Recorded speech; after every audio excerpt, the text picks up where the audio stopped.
To remove the brake cable from the handle, you'll see this pin. This pin has a spline on it, and the best way to do is grab it with vice grips or something, give it a little twist, and it should come out. This one comes out easy because everything's been cleaned. Then you have to take the handle itself and turn it until you see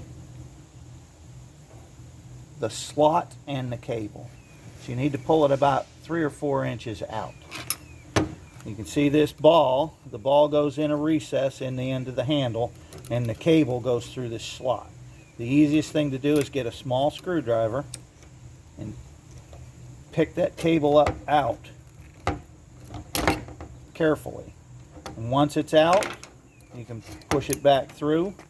Then take this nut that's on the engine compartment side of the firewall and unscrew the nut, and the cable will come out.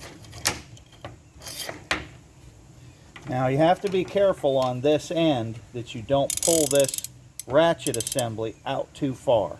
If you pull it out too far, you lose the ratchet and the spring.